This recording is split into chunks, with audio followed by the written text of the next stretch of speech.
Coming up, we look back at the trade deadline, NBA All-Star break, and Scottie Barnes' campaign for Defensive Player of the Year. All that and more on Basketball North.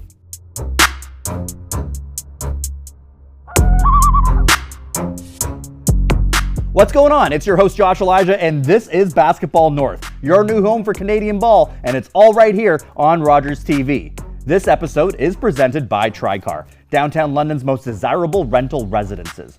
For more information, scan the QR code on your screen or visit tricar.com. Tricar knows London and has what you're looking for in ultimate urban apartment living. Well, the NBA trade deadline has come and gone, and the Toronto Raptors remained pretty quiet for the most part. There was a lot of speculation about the Raptors going after Domantas Sabonis, center for the Sacramento Kings, which would have likely involved a package surrounding Jakob Poeltl and RJ Barrett.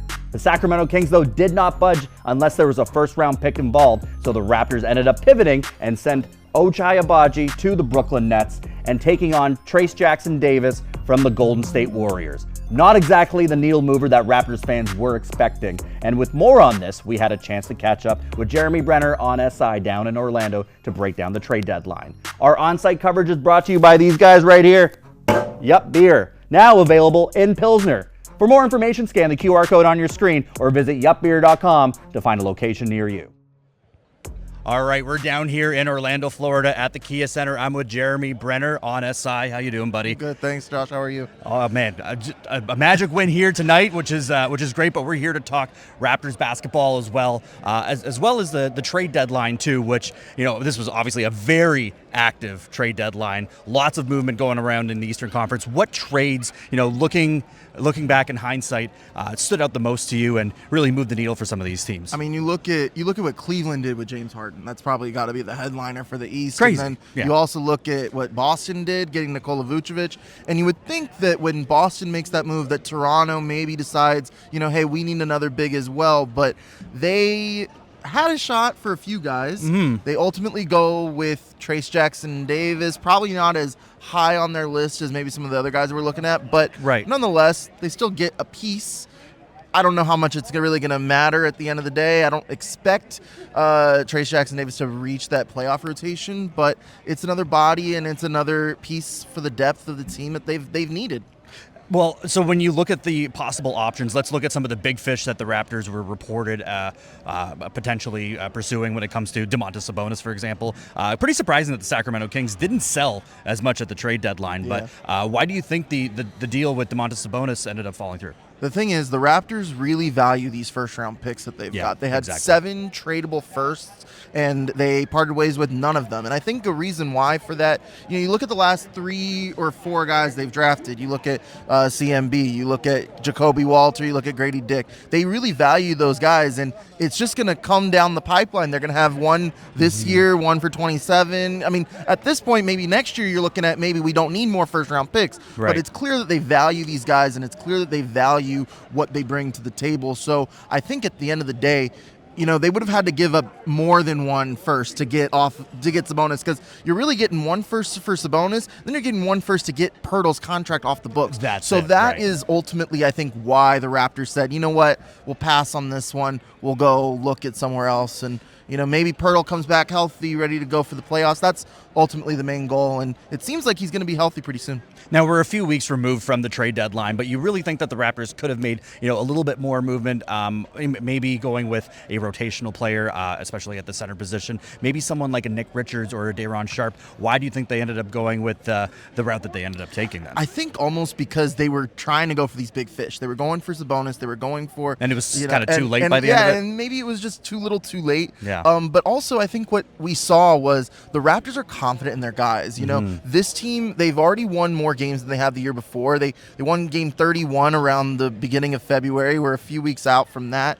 I mean, like, they've proven themselves, and they've earned a chance to work as the core that they have to go and see what a postseason looks like. And, you know, maybe you do win a playoff series. Maybe you win 2. You know, look at the Pacers last year. They were 20-25 through 45 games. They went to the NBA Finals. I'm not saying that's going to be the Raptors. I mean, Canada probably hopes for that to happen, but at the end of the day, you got to see what you've got with this group. You know, they've outperformed their expectations, I would say. Absolutely. And you got to give them a shot, see what a postseason looks like, and then you can reevaluate. Then you can go from there, see what you need, see what doesn't work in the postseason. Raptors fans, practice patience. We're going to kick it back over to the studio, but coming to you live from the Kia Center, Josh Elijah, and Jeremy Brenner. Thanks so much. We now swing it over to our in-studio panel, which is presented by the one and only Rick Bunsick of Blue Forest Realty. Great neighborhoods, great homes. Thinking about selling? Scan the QR code on your screen or visit rickbunsick.com to find out the value of your home. Looking for an assist on your mortgage? Hit up Kurt Spring, London's trusted mortgage agent. Helping achieve your home ownership dreams for the past 10 years. Scan the QR code on your screen or hit up maventure.ca. All right, we're back from Orlando, back to the cold here in Rogers Studio in London. I'm here with Coach Chris. Chris, my man, good to be back here. How you doing? Great to be back. Orlando was nice, but it's good to be here. High school season's come to an end. We had a great year, but unfortunately lost out in the playoffs to the eventual champs, and getting ready to ramp up for club ball right now. So everything's good, and it's very busy. If you're going to take the L, at least it's to the champs, right? Exactly. And we pushed them to the limit, so it was good. There we go. And we're here with a very special guest today. Good pal of mine, fellow comedian, former roommates. We've toured coast to coast, and he's here at Rogers Studio for you today. Efthimios Nasiopoulos. Efthimios, my man. So good to have you. How you been? It's an honor to be here, buddy. I'm so proud for all the great stuff you've been doing on air. So this is a great opportunity. Appreciate it, man. Appreciate it. I mean, we go way back, and some of my memories of just doing the road with you, touring out in Alberta as well. I remember we were on the road. I think we were doing like Lethbridge or something like that, one of the small town Alberta shows, and it was in the midst of the 4-game sweep against the Washington Wizards. Back when really our best performer was Grievous Vasquez. So it was tough times on the road. Wall, but Bradley Beal. Oh man, it was back when the Wizards were actually relevant. But I mean, you know, it's crazy to think back on some of those memories. We've endured some bad. We've seen the highs and the lows together. Yes. Yeah, absolutely. But it's great to all be here. Now let's dive into some basketball talk. And usually we keep things as Canadian focused as possible. We want to cover all things north of the border, but we have to take a step back and look at the NBA All-Star Weekend as a whole. And what kind of direction is this really heading in when it comes to the All-Star Weekend? There were some bright spots. I mean, don't get me wrong. It's really hard to mess up the three-point competition. I mean, that's something that I always tune into. Why you have players like Damian Lillard who are participating in it, even though you're done for the season with your injury as well. But it's the three-point competition's fine. The NBA dunk contest is, I mean, that's speaks for itself when you look at Jace Richardson as well. But then we have the team USA, who got the Stars and Stripes versus the World as well. Overall, what are your thoughts on the All-Star Weekend? What can we do to improve it?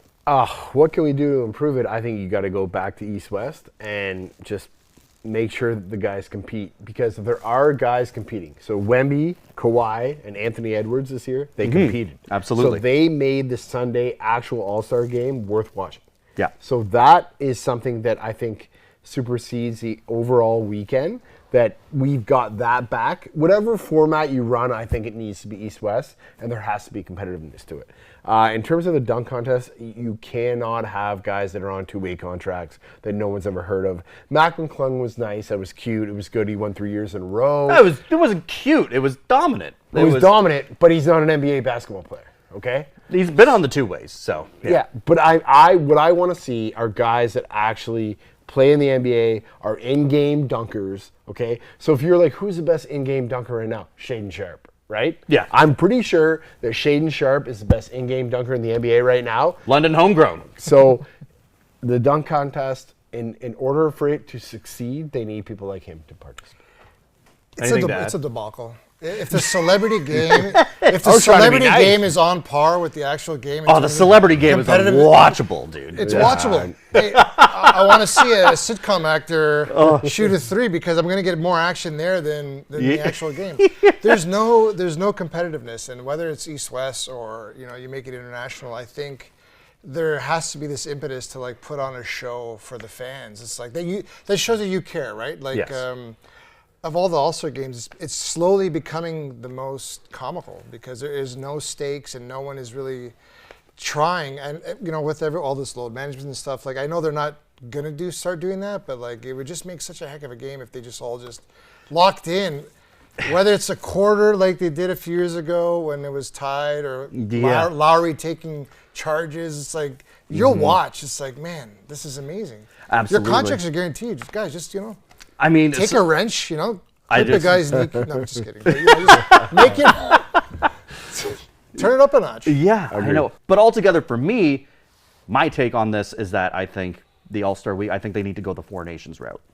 Okay. I think that if we put country pride behind things, I think it'll be a lot more competitive. And the NHL completely knocked it out of the park when it came to the Four Nations. And I've talked about this on our show on Fox Sports as well, is that if you have Team USA, and there's the players to be able to back this up. Canada can put together a team. France can put together a team. The USA obviously has enough for multiple teams as well. And if Australia, if you want to go down to maybe 7 players in the format that they did with 12-minute quarters or what have you, 12-minute games, 7 players, you can put together some of these teams as well. The Caribbean as well, you can put together Dominican Republic, Jamaica, the Bahamas as well. So you can make this more about country pride as opposed to the actual All-Star game itself. And I think that's the route. And they're kind of on par with that Seems right like now. they're trying, yeah. With the USA versus the world. Yeah. But I think it needs to be a little bit more personal on whether or not they can put together this kind of week. Considering how global of a sport the NBA is now and how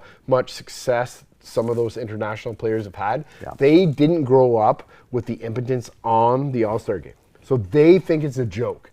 They're like, why am I trying hard at something that's an exhibition? So I think that there's something you have to do to engage the international guys because they didn't grow up the way we did. Well, especially if the NBA is going to expand to Europe, and that seems to be something that's on the horizon, then perhaps we can get more engagement when it comes to that, and you can have maybe the USA versus Europe as well, All-Stars. So that's something that we can potentially look at down the line. I feel like, again, they are on the right track, but there is still work to be done. Agreed. And yeah, the NBA All-Star Weekend is just a notch above the Pro Bowl because that is just an all-around disaster. I used to look forward to it. Oh, absolutely. Last 5 years, the festivities. yeah, I used to love everything. it. Saturday night with the 3-point and the dunk, and then we have the long weekend. I thought, it's a great reason to get together and hang out. Yeah. But it just Even if you just look at it from a financial level, like from a corporate level, what's the pipeline in 5 years, 10 years? Are people is this growing the game or not? Like, Yeah, are absolutely. young kids going to be like, oh, I can't wait to be a part of this? I know. I mean, it seems like a lot of people are divided on it. We don't need to be stuck up on this for too long, but you especially with the dunk contest. I mean, you look at Jace Richardson and what a disaster that was. I mean, he almost had a potential season-ending injury with trying to catch a alley-oop pass off the backboard, and it's just the All-Star weekend. It's I don't know if it's headed in the right direction, but I think that at the end of the day, there needs to be some sort of serious, take a step back and see what needs to be done when it comes to improving that weekend. But that is behind us. Now we look at the Toronto Raptors, where they are headed with the rest of the season. And right now things are being led by Scottie Barnes and his Defensive Player of the Year campaign that he's put together. I mean, he's led the Raptors to being one of the top defenses in the NBA. Do you think that he has a serious case to be Defensive Player of the Year this year? Yes, I do. He's not the sexy pick because of his position. Usually you look at a guard like Marcus Smart back in the day that gets steals, is on ball, or like a big man that's getting all kinds of blocks. Scottie is in between, but what I love about him is his deflections. Passing lanes are a nightmare for opposing offenses because he's in there and anytime he can switch out to any one of the other team's best players. So yes, he has a serious case. I'm not sure if the voters are ready to pick someone like him because, like I said, it's either a guard or a big man. Yeah. But I think he has a serious Who else would give them any sort of run for his money when it comes to Defensive Player of the Year?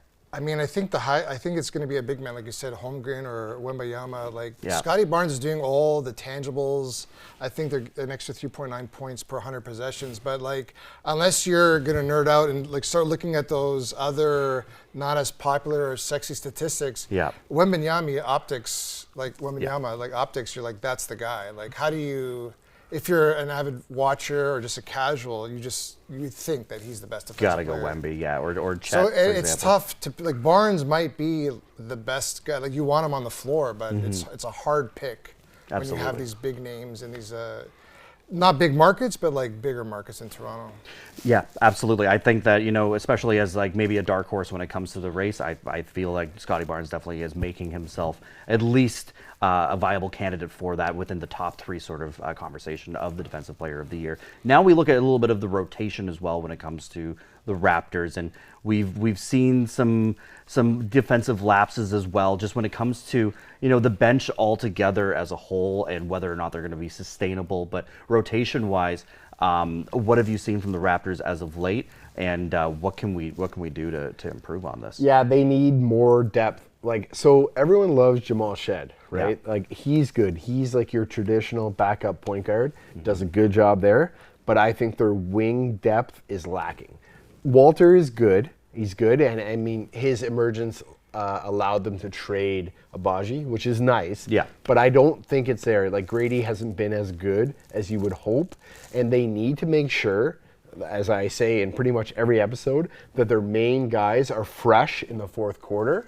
So you need impactful minutes from that bench, and right now, I don't love it. Mamu has been great. Don't get me wrong. Of course. Mamu has been great, and Shed has been good. But I think the wings is where they lack the depth. Well, it seems like there's a lot of fight for minutes when it comes to Jacoby Walter seems to be getting more and more of the lion's share of those minutes trust, as well. right? Yeah. But we've seen Grady Dick fall off a bit too as well. So it's I think a struggle is when a team like this is overachieving. You're like 5th seed right now. Now you're starting to look past the highlights and like, how can we make this team better? Where before if this was just like a team in 8th or 9th, you'd be like, hey, they're doing great. But now because the stakes are higher, you're looking towards guys to pick up the pace that might just not have that gear. Like, this is a team first kind of organization, and it's just it's tough because I don't know if you can squeeze more out of these guys. Like, they're really playing at a high level considering where you would think they are. Yeah. Like, no one anticipated Ingram and Barnes to just be like playing so lights out. yeah, to be all-stars. Who's the next guy teammates. down the road? You Yeah, need it's awesome. you need that 6th or 7th guy to be like to just come up and showcase their talents. But that's the thing, and maybe we're just not diving into the rotations as much as we can and allocating minutes. Like, for example, like Elijah have to. Martin. Like, why are we not seeing as much Elijah Martin? I love him. Yeah. It's trust. It always comes down to trust. As a coach, you don't want to give a guy. So you want to give guys off the bench minutes because they're impactful. They impact winning, Right. and also spell your main guys. But like, you can't give minutes to someone that you don't think will do that for you. It's almost like plus minus. Yeah. So like, just say you're up by 5, and you're like, all right, I'm gonna put in Elijah here, and if he leaves and we're down by like 1, I'll take that, or whatever, or we're up by 2. But there's certain guys that coaches are like, I just don't trust him to bring anything forward. So I would assume someone like Elijah Martin, who's super athletic, needs to do more to earn the coach's trust. Well, so not to dwell on the trade deadline, because now we're a few weeks removed from there as well, but they really didn't address the center position. But now we have Jakob Poeltl back in the mix as well. What have you saw from just a limited sample size of Jakob Poeltl now being back in the lineup? I think he's the same as he was, which is great. Like, he's somewhat of a shot changer, a little bit on defense. He can finish inside. He sets good screens, but he's not a modern-day big, in my opinion, that they need to win. He's fine. Like, they can maybe win a round with him, but he's not, like, he's back to health, which is great, but he's not the type of player that's, like, he cleans up the garbage around the net.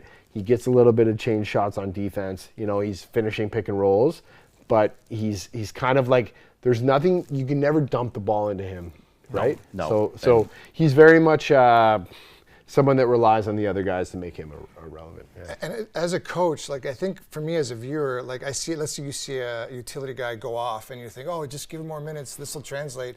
But you're seeing those intangibles day in, day out. You're like, the consistency is not there.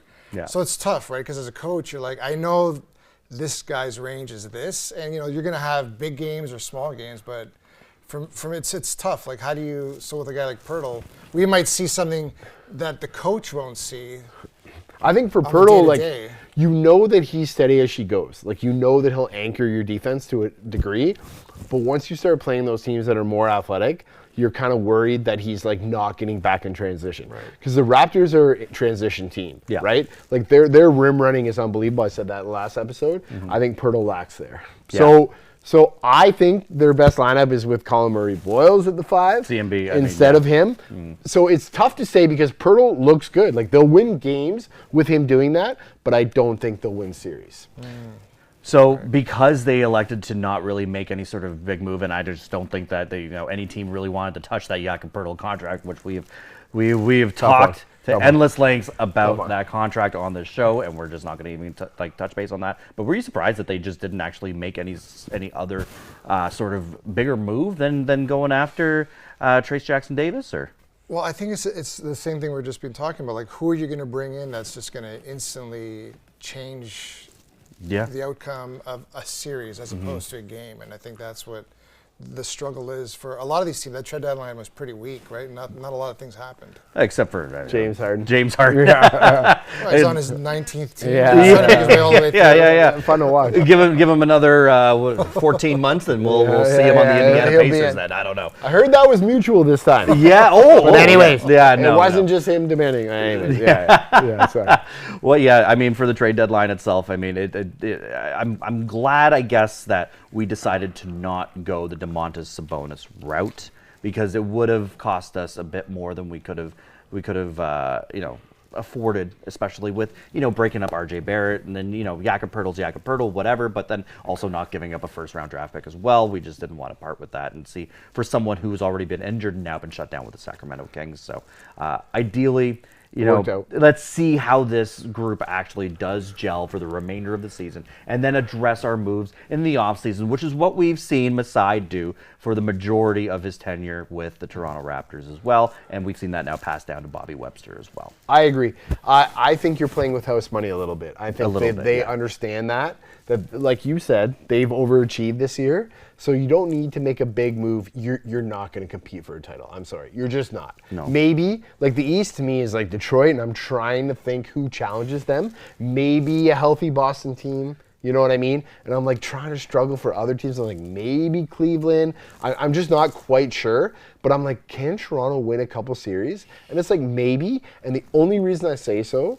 is because of what you said. Like, they're not trying to get Sabonis. They stay with their identity. What is their identity? They're a defensive menace team. If you can be that team, then maybe they can disrupt enough to make a run in the playoffs. But because of that, I'm glad they didn't make a big move. Well, I feel like if they ended up going after Sabonis, that would have been like a Brandon Ingram type deal that they did in the middle. They did the trade deadline last year, right? And so set them up for the next year. It was saying, So maybe that's something that they can revisit come the off season as well. I'm just surprised in Sacramento, all they got rid of was Keon Ellis and Dennis Schroeder, and that they ended up picking up DeAndre Hunter. But I mean, this is not a Sacramento Kings show. Sacramento is just a tire fire of an organization. Franchise of sports. It's unbelievable. Yeah. My goodness. But that segues really well into whether or not we're looking at the Toronto Raptors as contenders and where they actually lie when it comes to the Eastern Conference landscape. Do we see them? Is this a top 6 team? Are they a play-in team? Can we even play to get home court advantage in the first round of the NBA playoffs? They're right on the cusp of like the bubble there, and I think if they can get outside of that play-in, they might be able to steal a series or maybe 2. Yeah. If not, no. Like, they're playing at such a high clip defensively, and it's a matter of, can you just sustain this? Because that's a lot to ask on your players day in, day out to play this system basketball where you're going against these top contenders and just to constantly, for 48 minutes, just put out this much effort on defense. It's a lot to ask, and they've been doing amazing. It's lovely to watch, but there is the question on whether or not they can actually go toe to toe with some of these top teams, because their record against teams that are at their level or better is not horrendous. there. It's horrendous. Yeah. So I mean, like, are we going to be able to go toe to toe with the New York Knicks, who we've struggled with, and that they've had their own set of issues as well this season? Are we going to be able to match up against a now James Harden led offense with Donovan Mitchell as well? in Cleveland. Like the Celtics are still the Celtics. We still struggle against the Celtics, and then we're not even going to talk about the Detroit Pistons because they seem to be the clear favorites out of the East. Yeah. I think that the Raptors legitimately are the 5th best team in the East right now. So you're giving yourself somewhat of a chance because, like you guys said, I don't think they'll be in the play-in. I think they'll be in a playoff series right away. Yeah. Whether or not they're the 4 or the 5 for home court, they have to play on top of their game. Like it's almost like one of those things where like they have to be at their best and they have to hope the other team is not quite at their best. Right. Like that's the way this version of the Raptors are going to be able to win a round, let alone 2, because I don't think that they have enough like identity to be able to beat a Pistons or a Knicks. The Knicks I'm not that high on right now. I think they have a lot of flaws, like you mentioned. Defensively. But Detroit, Cleveland, Boston, I would give them all leg up on Toronto right now, unless I see something. So we're done with the dog days of the NBA, right? Like we're in the second half now. It's after the All-Star game, so you really show your mustard now. So in the next month, I'd love to see how the Raptors respond, and I could probably give you a better answer at that point. But right now, I don't put much in. I would say ceiling first round. First round, okay. So I mean, Win. First round win. Second round exit. And Ceiling. Ceiling. Yeah. Okay, so that a first round would likely look like, I don't know, the New York Knicks or the Cleveland Cavaliers. Can they actually make it past these teams that they haven't been able to beat this year? Or the Boston Celtics. The thing with the playoffs is there's always a player or two whose name pops up that you would never think of, and I kind of like cross my fingers that could happen to the Raptors, where it's just some guy rises up to the cream in the playoffs, like you see in other sports, and like we don't know who that is, but I think if they're rested and they have a proper first round, like they're not playing extra games, we might see that, just someone that just rises. Who would that player be for you then? And this is the problem. I don't. It's tough. It is tough. Huh? RJ Barrett. This year, right? I feel there's someone like that happens in the playoffs. Just someone comes out of nowhere and you're like, wow, where did this guy come from? And you ride them out, right? Yeah. Your third option to be that guy. Like Van Vliet, remember? Like, 2 exactly. series, like, we weren't expecting 30, 40 points from that guy. Yeah. Like everyone knows Scottie, everyone knows Brandon Ingram. Cancel those guys out. You need your I feel like that would be RJ Barrett. I also like Emmanuel Quickly to be that guy that catches absolute fire when you need him to. When you're down after a tough first half and you're playing from behind in the third quarter to get that close that gap.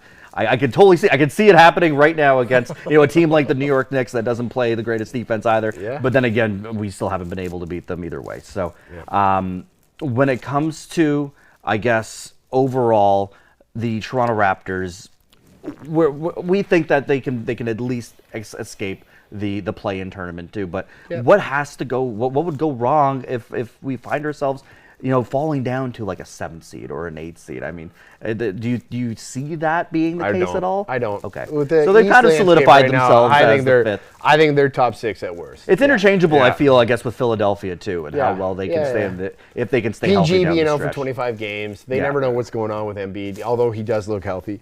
Like there's too much of a circus there.